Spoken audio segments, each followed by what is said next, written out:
up on 20 on ID. Murder for hire. So the whole time there are shoppers in the parking lot. And she's plotting to kill someone. Murder for hire in America. On your lunch break. Real-life cases, jaw-dropping surveillance tapes, husbands who want to kill their wives. My wife betrayed me. The suburban soccer mom who wants the other woman wiped off the earth. Oh, horrible car accident and mangled up. But here's the real secret. The hitmen they're hiring are undercover federal agents. So as you sit down with 2020, how many of you are in disguise? They take us inside the elaborate plots, the makeup, the fake murders in the woods. And when these would-be killers get what they think they paid for, dead spouses, watch them smile. Stop. What they really get is busted. She says to you, she feels like she's living a Lifetime movie? Yes. Now she's living a 2020. And you'll see it all go down. Murder for hire. Welcome to 2020 on ID. I'm John Quinones. It happens more often than you think. Someone somewhere is ordering a hit the way most of us order dinner. But as you're about to see, the person hiring the hitman may not be the only one with deception on their mind. In 2014, David Muir first took us along for a ride inside the secretive world of contract killings and one group of would-be assassins that has a plot of their own. In every corner of America right now, people with criminal minds and black hearts are plotting, looking for someone to do their dirty work. A scorned lover, husbands who want their wives dead, women who want their husbands taken out, even children plotting against their own parents. She tried to hire a hitman to kill her father. Just listen to this wife. What do you want done?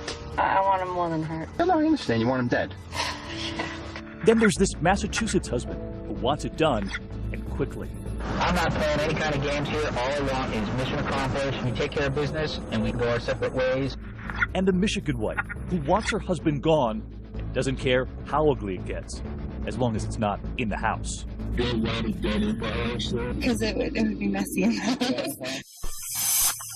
And then there's Guillermo Vasco, the young husband who married a pretty doctor from Massachusetts.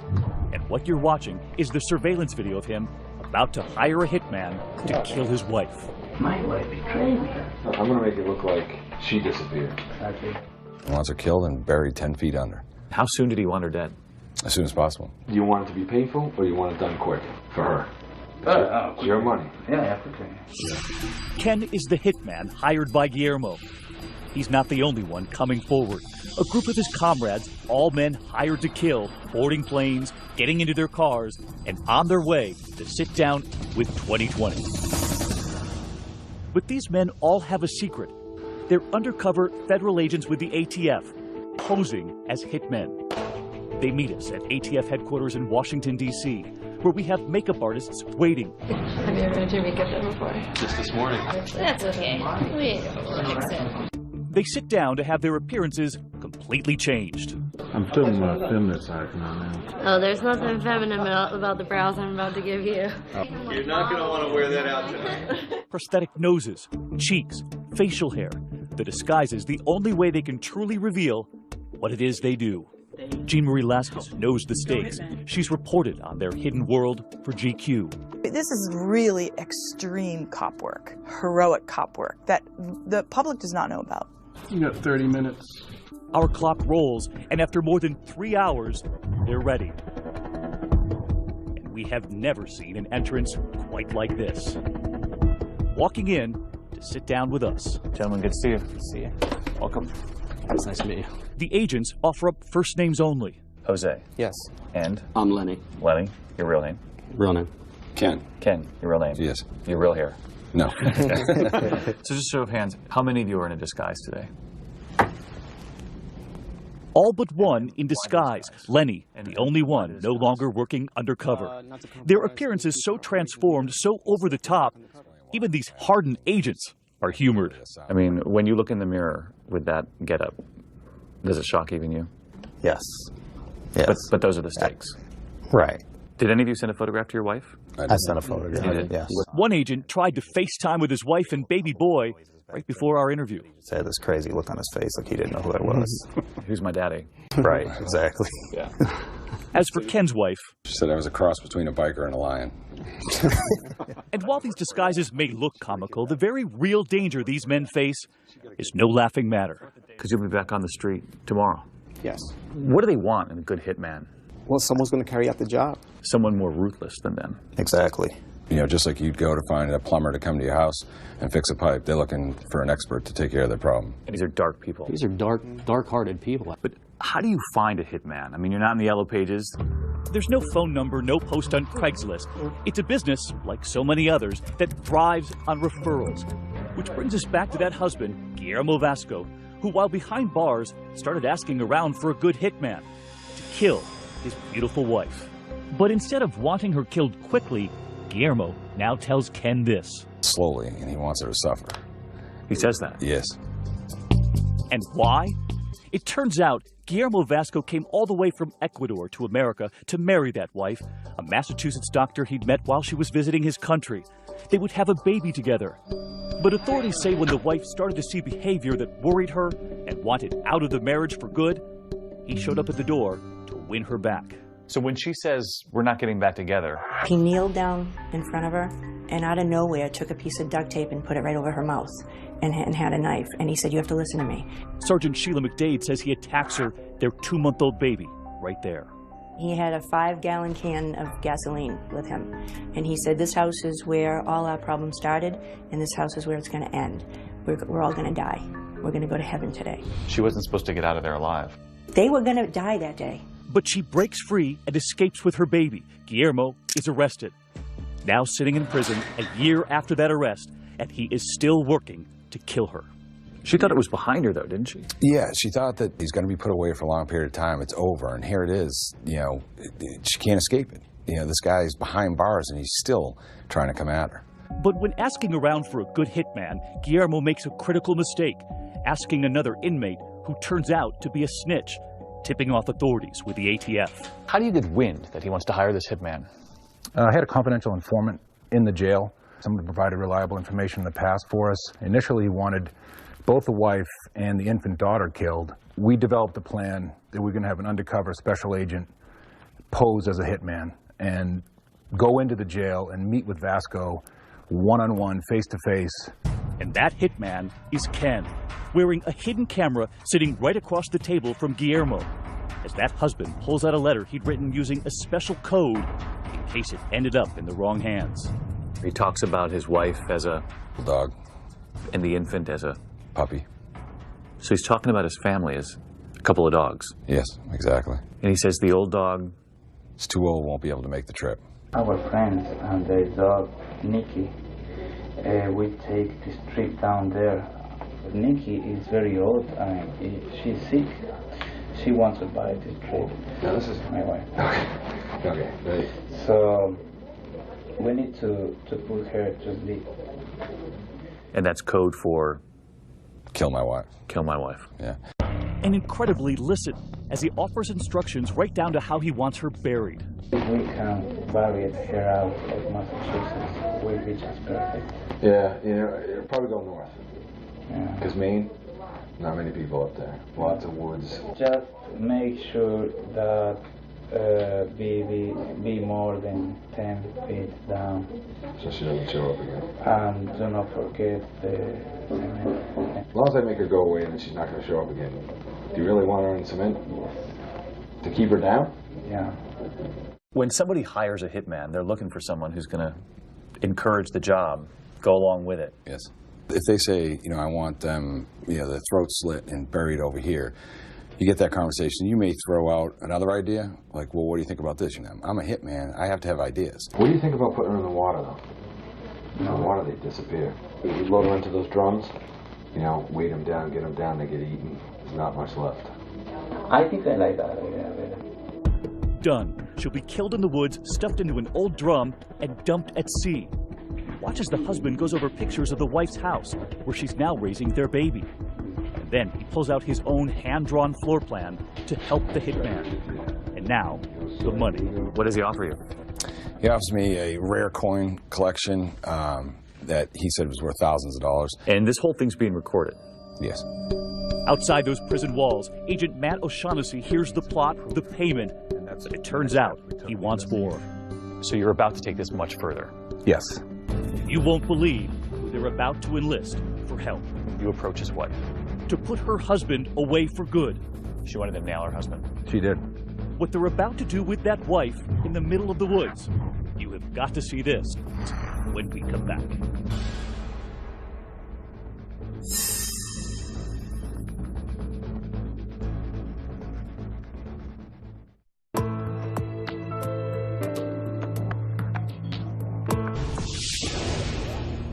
Already behind bars for trying to kill his wife, Guillermo Vasco is still trying to finish the job.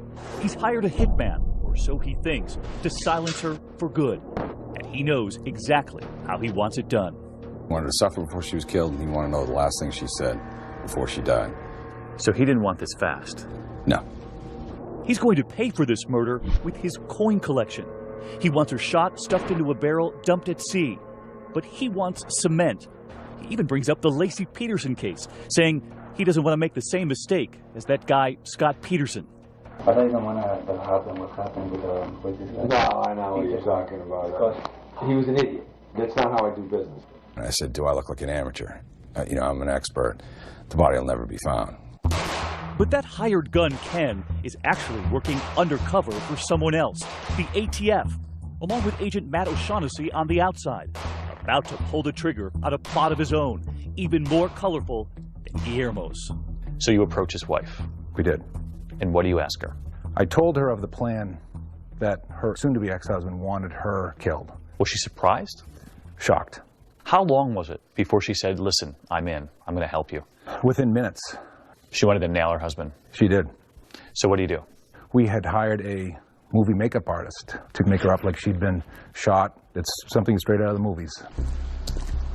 So we go to the very same apartment in this quiet Massachusetts suburb where the police have a small field office. None of the neighbors knowing that behind this door, that wife was getting a makeup job she would never forget. Detectives help us reconstruct that day with a stand-in for the wife. So as she's sitting in this chair, the makeup artist is crafting a bullet wound in her forehead? Yes. And what is her demeanor?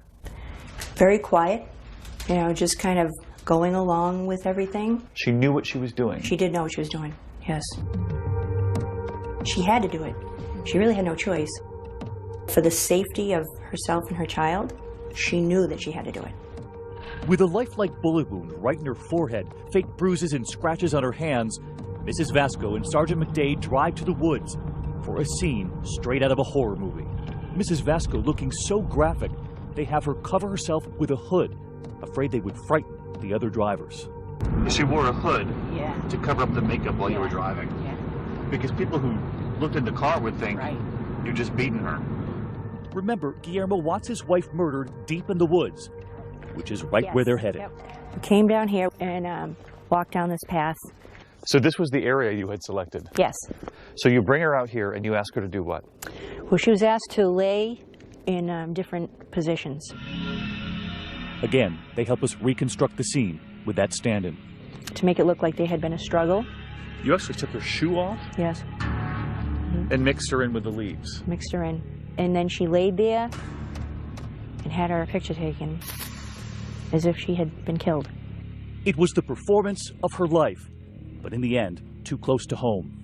Right when it was all done, she just let go and she cried and really she just released every emotion. And it's not over yet.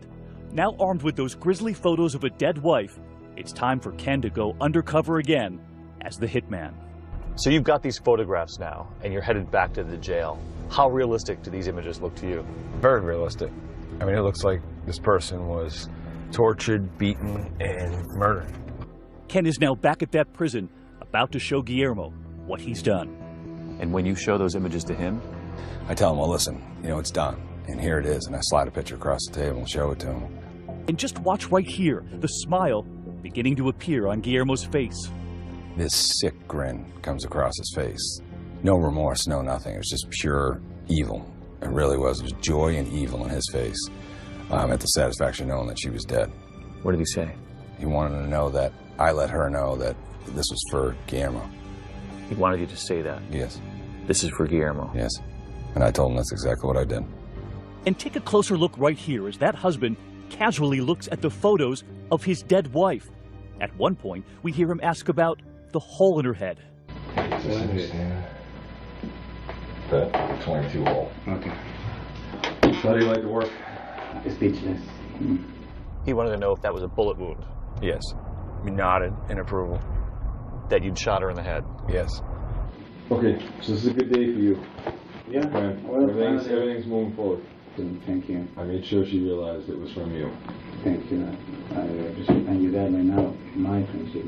He said, you give him undying respect and loyalty for what you had done. So there was no question he was pleased? No question whatsoever. He thought his plan was carried out? Yes. Armed with everything they need, the undercover team about to return to that prison with their own surprise for Guillermo. Oh, good seeing you, man. At first, telling him his wife has disappeared. He denied any knowledge of where she could be. Was he concerned at all that his wife was missing? No. He didn't show any emotion towards it. He kept saying he didn't do it, he didn't know what they were talking about, and so they decided to bring me in. And when you walked into that room with your badge hanging around your neck? You could just see his shoulders slump, his head kind of dropped down, he was shaking his head, tears started coming out, and he knew he had been had. Where were the tears for his wife? There were no tears for his wife. Those tears were for him. He realized he was going to jail for a long time. Good work. And as for the wife, who had long ago washed that gruesome makeup off her face, she was finally ridding herself of the husband who had hoped that bullet hole was real. She saw the video. I mean, she saw it. You know. She saw her husband. Yes. Look at those photos and smile. She did. Still a doctor, still raising that daughter. I can't say it enough. She really, I mean, she's a hero, and she's just an amazing woman. Very, very strong. She figured out a way out. She did. Guillermo Vasco was sentenced to 20 years for the attempted hit on his wife and daughter, plus an additional 7 to 9 years for the original assault. The Vascos later divorced, and as of 2015, both mother and daughter are doing well. When we come back, a New Jersey soccer mom and the other woman in her sights. I think she's like 30 years old. She's got 2 kids. Shopping for a lot more than just groceries. I will be happiest when this woman is dead and buried and 6 feet up. But can undercover agents seal this deal? She's looking around, looking for cameras. Like all of the sudden cars are all over. If I get arrested, I'll lose my job. When we come back.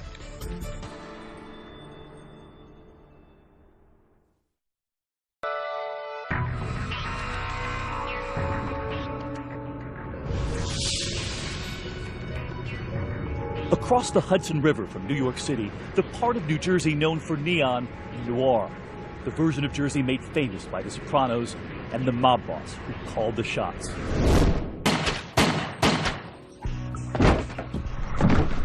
But the plot we're tracking tonight is about to play out in broad daylight with a much different boss calling the shots.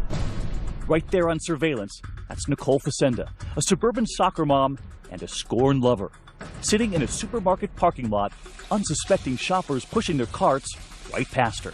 So she's doing a little shopping, and then she comes out to meet with the hitman. Yes. Because that's what most people have on their grocery list. She did. Shopping for flowers, she says, but cops believe she's in the market for murder. How you doing? Hi, how are you? Have a seat. Plotting revenge on the other woman.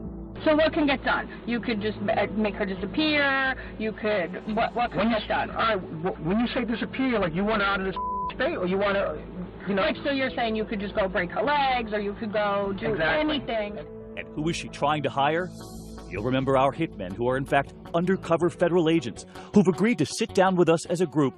But to do it, they spend hours getting disguised. Among them, an agent we're calling Jose, covered in a sort of goo before he gets a brand new appearance. They make a mold, and from there, they build new features for his face. There we go. The same agent who would sit in that car with that scorned lover. I don't want to keep beating around the bush, but as I said, hurt or dead, either or. And it turns out, it's not just her first time ordering up a hit. This is his first time as the hitman. And he takes us to where it all began, We rigged the car to avoid showing his face. How did she get to this point that she wanted to kill another woman? She was angered at the fact that he was leaving her, and she wanted her dead because she wanted to get back at him. Nicole's bad breakup, smiling here with that limo driver boyfriend, but that boyfriend with a double life. A few exits down the parkway, he has another girlfriend named Jennifer, a nurse. And it turns out, another family. 2 children with her. She's just a bitch who's been involved. I think she's like 30 years old. She's got 2 kids. You don't want to hear the whole. But she wants the boyfriend to live. She wants him to live because she wants him to grieve. She wants to watch him suffer. Yes. Nicole in the lonesome corner of a love triangle. And nobody puts Nicole in a corner.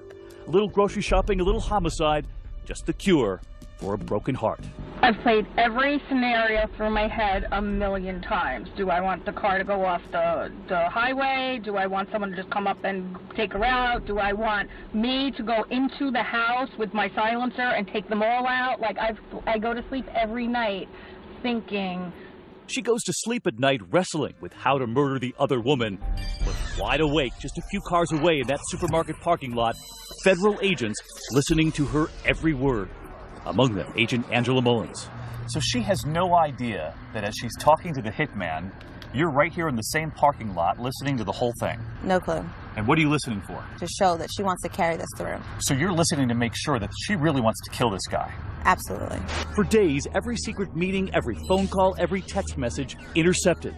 And all of it given to 2020. So the whole time there are shoppers in the parking lot and there's a murder being planned. And she's plotting to kill someone. Murder for hire in America. On your lunch break. But nothing in that car is what it seems. The guy in the backseat right there is the man who introduces Nicole to the hitman. So she's thinking of the darkest person in her life, the person who might know a hitman out there. Yes. Ironically, the guy she relies on for help is a relative of her ex-boyfriend. And she asks him what? She asked him if he knew someone that is willing to kill someone for her.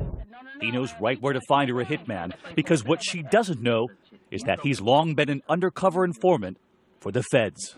You just tell him the scenario, and he'll get it done. No que sera, sera. What's going through your mind when the person across from you wants someone killed? You just wanted to yell at her. What's wrong with you? You have to sit there with your poker face and, okay, this is what you want done. This is what I'm going to do. Suddenly, the first test for that first-time hitman. She thinks he looks more like a cop than a killer. She told me I didn't look like a hitman. So my question to her was, what's a hitman look like? You look like one today. Yeah, today too. Nicole appearing very nervous, leaning far away from Jose. Only her hand in view at this point, and Jose tries to reassure her. Okay, I think you had a problem with somebody, and I'm here to take care of your problem. But what is it you want me to do with your problem? Okay, I don't know, fix my problem, I guess. How do I fix your problem? You tell me what you want me to do, and I can see to it that it gets taken care of. But how is it going to get taken care of? How do you want it to get? That's why I'm here. And watch right here as Jose is about to be interrupted, soon looking down at his phone. She's going to do something to you, so you want to do something to her in return? He's reading a text, and it's actually help from those agents listening from a nearby car, now coaching him. But listen to how he explains it to that suburban soccer mom, saying it's just his friends texting.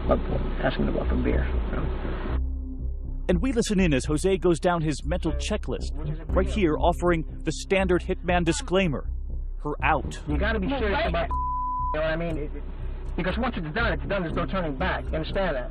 And while Nicole may be new to this life of crime, she's a quick study, because as it turns out, she has seen a lot of TV. I just want to make sure you're not like an undercover federal agent and like all of a sudden cars are all over. If I get arrested, I'll lose my job. And just listen to what she says next, fearing she's a star in the making. And I know I've watched one too many Lifetimes. I'm in a horrible I've watched too many Lifetime movies. This is about TV now? Are you worried at that point this thing could go down the tubes because she is so suspicious? She's looking around, looking for cameras, and at first, that is a little bit unsettling. And Nicole is not only suspicious, in that supermarket parking lot, she demands a price check. And so, do you have like a price list? If you want it there, it's going to be 5 up front, 5 at the end once it's completed. That's it? 10? Yeah, you need 10. She thought my price was too low. She thought you were a cheap hitman. Yes, she actually did. She raised the money. It's funny. You guys got to talk about your rates. I know, really. Watch as Nicole leaves the car with a smile on her face, laughing after the deal she got at the supermarket. When we come back, you'll hear from the soccer mom now describing exactly what she wants done, stunning even the agents. I want to go piss on her grave. I want to go to her funeral and spit in the gas tank. And then the most critical moment of all, and suddenly she's missing. And you're waiting, and she's not here. Agents fearing, has she done something on her own? What happens when we come back?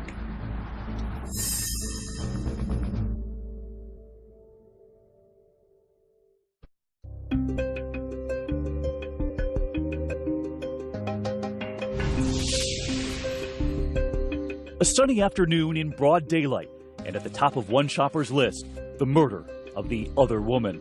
2020 given exclusive access as federal agents listen in just a few cars away, as Nicole Facenda plots the murder of her romantic rival.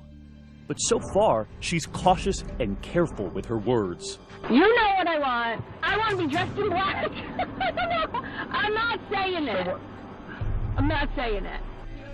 The hitman, really that undercover federal agent, now wondering, does the suspect suspect? But they keep going, and 2 days later, another parking lot, another conversation. See, I would think that either she disappears and she's just never found, like these people are never found. Okay.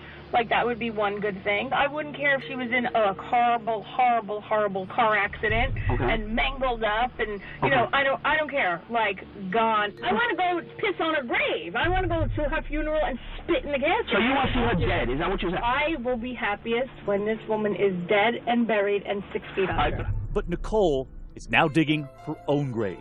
And when asked what to do with the ex-boyfriend, it turns out, kill the woman, keep him. She says, get rid of the woman. You know, shoot him in the foot or something. I don't want him hurt, but if he's limping around, if he has a cast on, who cares? She wants to see him suffer. She wants to see him at the other woman's funeral. But perhaps darkest of all, listen to this. When asked what to do if the other woman's children get in the way, I don't give a shit. Let me tell you, and don't think I'm a bad person, but if something happened and one of the kids get killed, oh well, I'm sorry. You know what? So if the kids get in the way, take them out. Take them out. Kill them. Yep. She now agrees to pay $20,000 for the murder. And look at this. Authorities giving 2020 the photo she texted to make sure they get the right woman. And then she texts the picture of the girlfriend. Yeah, it doesn't get any more serious than that. And you'll remember the husband in the last case. He wanted proof, a picture of his wife shot in the woods. In this case, they offer Nicole the same thing, a photo. She doesn't want any Kodak moments. She wants something else. I can get him to give you a picture of her dead. Finished. I don't want a picture. Let her get busted with the picture. I don't want any pictures. I'm going to go to the funeral. She doesn't want a picture. She wants to go to the funeral. She wants to go to the funeral. She wants that satisfaction, knowing what she's done and kind of savor it, which is quite sick. So seeing the casket, she thinks is better proof than any picture. Absolutely. At the end of the rainbow, when it's all done and finished, you'll pay him the rest, correct? Then at the end of the rainbow, you know, we'll figure it out. Absolutely. When you see a bullet in her head from a picture, finished, will you have the money ready for him? Bottom line. Yeah, I will when it's done. Nicole is now one step away from closing the deal. She'll make a down payment, the balance due after Jennifer is dead. Murder on layaway. They set up another meet at a local restaurant, but she has no idea those ATF agents will be there too. You're right here at the Olive Garden. People are having dinner, like most people would at the Olive Garden, and you're waiting for her to show up with cash. Right. And you're waiting, and she's not here. Exactly. And no sign of her. No sign of her. Suddenly stood up by their dinner date. Concerns racing through their heads. Has she changed her mind? Or worse, has she taken action on her own? They finally get her on the phone. Hey, where are you? And where had she been? Her son's soccer game. So get her on the phone? Get her on the phone. And where is she? She's over at the Exxon. Over here. They learn she's now just a few hundred feet away. Okay, he's moving. He's gonna go now. The agents scrambled their wires, their cameras out of position. Listen, he's gonna have to walk over to the Exxon station. But the informant, the bag man, gets to the gas station to fill her up. She hands her the envelope. And what's inside? Her down payment, cash. How much cash? She did $2,000. So basically, it's a down payment on murder. It's a down payment on murder. You got her. Yep. 8:36 p.m. Special Agent Longi. This concludes the undercover meet. The agents have heard enough, but still no arrest. Nicole allowed to drive off. They want more evidence for an airtight case, as the murder for hire plot now enters its final hours. The next call I'm gonna do to you is when she's gone. She's 86, dead, finito. That's it. Once you're dead, you're dead. You follow where I'm going with this? Yeah. Nicole, at work at this New Jersey hotel, finally gets the phone call she says she'd been waiting for. The hit on the other woman. Sonny, the hitman's helper, is on the line, calling to say the job is done. Listen to me. Listen to me clearly. Jennifer's dead. No way. Jennifer's dead. But the other woman, of course, is very much alive, and now in protective custody, told by Agent Mullins someone wants her killed. Pulled over her vehicle and informed her that there had been a threat against her life. I was on the phone with my mother and I said to her, Mom, let me call you back. I'm getting pulled over. So the lights go on. The lights go on. And you're thinking, I ran a red light? Or... I'm thinking I'm speeding. I'm being caught on the phone. I didn't know what. They're behind you. They start walking up to the car. Yes. The ATF officer places his badge against my window and says to me, are you Jennifer? And I said yes. And he says to me, Jennifer, there's been a hit for your life. I remember clearly saying it, flat out told her there had been a threat against your life, and you know we were there to protect you. And immediately I said to him, Nicole Facenda. So you knew right away? I knew right away. I even had said to my people I work with, my friends, my family, if anything happens to me, it's Nicole. So I knew. She says she had always been wary of Nicole and knew she could be trouble. But could you ever have imagined this? I thought maybe it would just be a flat tire or, you know, a broken window at the house. I never thought that she would go to the extent as she did, as to try to find somebody to murder me and my family. Back at the hotel restaurant where Nicole manages the catering, she has no idea she's enjoying her final moments of freedom. She has no idea that you're about to move in. No clue. They sent the confidential informant in first, wearing a tiny camera, and watch right here her reaction. Outside, she lets loose. I can't believe you did this to me. Don't show up here. That's not cool. She was actually annoyed that the man who was helping her kill the other woman had now shown up at work. She says she can't believe it, and she doesn't believe he did the job. I don't believe either one of you at this point. I don't believe either one of you. Moments later, she is under arrest. So after you lock her up, you talk to her? Yes. Does she have any remorse?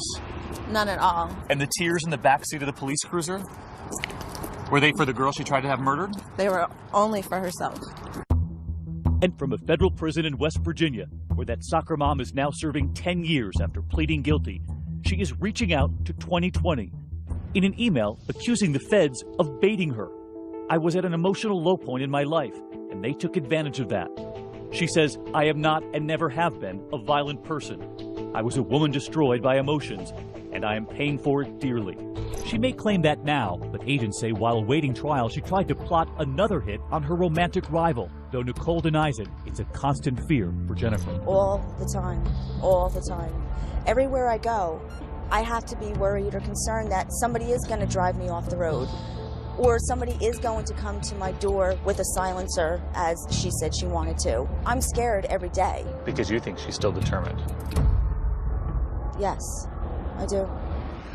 Do you think what could have happened if those two ATF agents didn't pull you over that day? I owe them. I owe them my life. So what would you say to them? They're standing right here. Oh my God. Oh my God. How are you? What's going on? Hi. God. Thank you so much. Oh my God, I'm shaking right now. Oh my God. Okay? Jennifer has had a lot of surprises through this ordeal, but we had arranged one last one, a much happier one. ATF agents Alongi and Mullins, right there in that parking lot. They're the ones who pulled her over that day and saved her. Thank you so much, guys. Oh my God. I wouldn't be here without the two of you, and I remember that day like it was yesterday. Oh my God. Oh, we're just happy that we could help out. You're here. I am. As of 2015, Jennifer and the man in the middle of this love triangle are still together. Nicole Facenda is appealing her conviction. When we come back, the undercover hitman who traded family and home for a life behind bars. This is where you were showering. Exactly.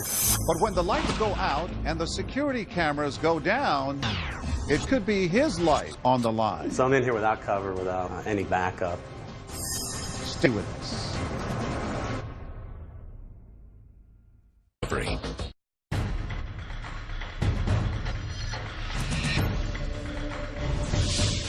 Ask any of these hitmen, these undercover agents, and they'll tell you by the time it gets to this, You want him dead? time is running out. In many cases, the clock is ticking. The clock is definitely ticking. Because you know that person's life is in danger. Because if they don't hire that fake hitman, they'll hire a real one. In every case, these men putting their own lives in danger. But there was nothing quite like this. As I understand it, several agents turned this job down. They did. I don't blame them. Because to save the next target, Lenny has to give up his gun and do something extraordinary. But not before doing this.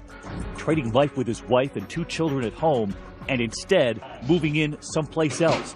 The Warren County lockup in Eastern Virginia, posing as an inmate. His new home overcrowded and filled with criminals. Murder, rape, robbery, arson. And all of a sudden you're in prison with all these guys. All of a sudden I'm in prison. You were prepared to be there for how long? Months. And here's why, the moment that started it all. Look in the driver's seat right there, a drug dealer about to be busted. Alright, got a white SUV on location. That's him. The person getting in on the other side, a federal informant, Dave Jackson, who was buying drugs and helping the feds nab the bad guy. Alright, by the time you get back, I'll be calling you. The drug dealer is arrested, and now behind bars, he is fuming. He wants that snitch in the passenger seat wiped off the earth. If he can get the federal informant killed, then he's scot-free. He's scot-free. He gets out of jail. But the bad guy needs a hitman to get the job done. And when the feds hear that that drug dealer, now behind bars, is asking other inmates, does anyone know a hitman? That's when they decide to send Lenny in as a fake inmate, a fake hitman. And just look at the photo we brought to our interview. So this is Lenny, huh? That is me.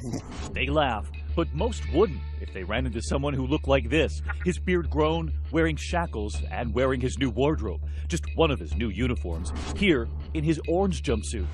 And posing as a hitman now, serving some time, but about to go free. The story is, he'll soon be available to kill again. Lenny will never forget what the guards did to him moments after that door slammed shut.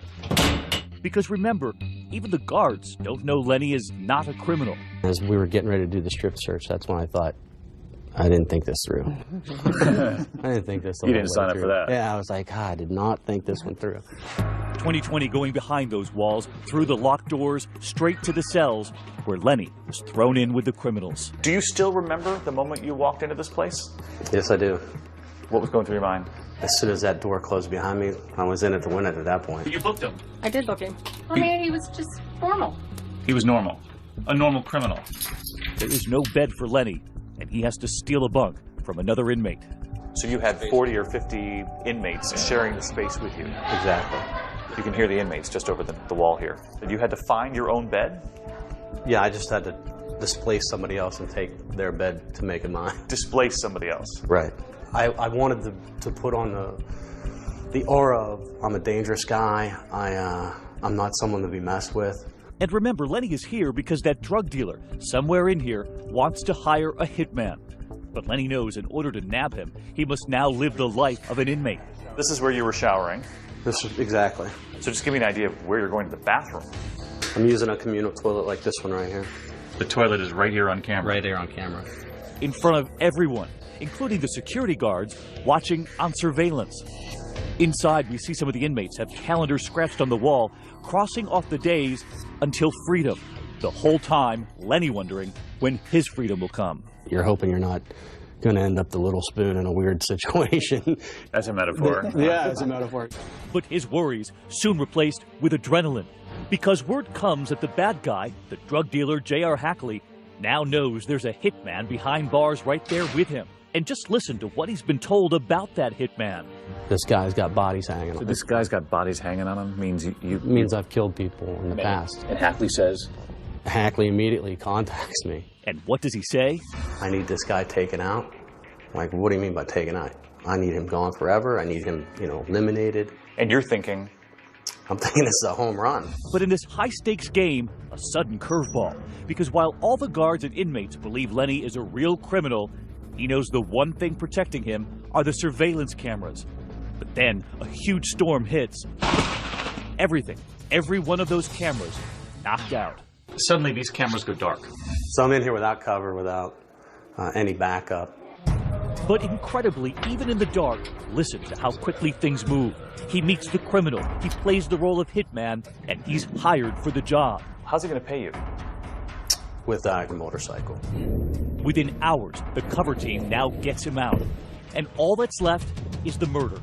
He's off to the murder scene, and right there waiting, the guy he's supposed to kill. The federal informant that was once sitting in that passenger seat buying the drugs, nailing the drug dealer, now talking to 2020. In order to convince him that you were dead, they concocted a plan. They came to me and said, look, we're going to fake your death. But even before federal agents can give him the script, direct the scene, he turns out to be quite an actor. I said, I got this. He tells them what a drive-by shooting should look like. I was laying down, something like this.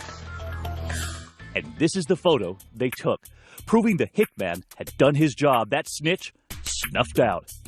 And look at this. As proof that they killed him, they take that photo and insert it, putting it onto the front page of a real newspaper, giving it a headline, "Unidentified man found shot to death." And they're about to take that newspaper to the criminal who wants him dead. And just listen to what he says when he reads it. A proud drug dealer staring at a headline, but now staring at 25 years in prison because of it. For Lenny, it is another triumph, as he now prepares to return to his other life as a dad of two, as we walk through that neighborhood where that murder-for-hire plot was concocted. Hits are playing out in neighborhoods all across America. Yeah, that's true. Plans are being hatched with kids playing outdoors. Yep, we're in middle-day modern America. And you have kids playing all around you, and there's nefarious individuals planning out murders and hits. And as Lenny goes home, Ken is back on the road too, living that double life.